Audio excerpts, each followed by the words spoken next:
सध्याची तरुणाई क्षुल्लक कारणावरून किती टोकाचं पाऊल उचलू शकते याचा प्रत्यय देणारी एक धक्कादायक घटना सोलापुरातील मोहोळ शहरात घडली आहे। नवीन मोबाईल घेऊन दिला नाही या कारणातून एका 21 वर्षीय महाविद्यालयीन तरुणाने गळफास घेऊन आत्महत्या केली। या घटनेमुळे संपूर्ण परिसरात एकच खळबळ उडाली आहे। प्रवीण जगदीश मायाचारी व 21 असं मृत तरुणाचं नाव आहे। प्रवीण हा बीबीएच्या द्वितीय वर्षात शिक्षण घेत होता।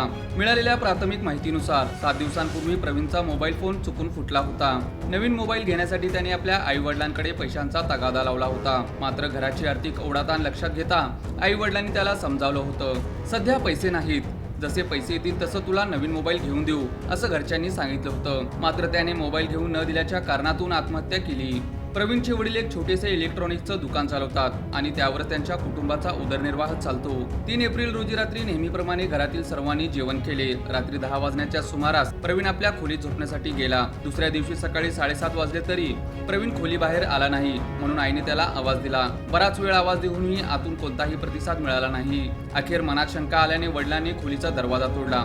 तेव्हा समोरचं दृश्य पाहून त्यांच्या पायाखालची जमीनच सरकली। प्रवीणने खोलीत गळफास घेऊन आपली जीवनयात्रा संपवली होती।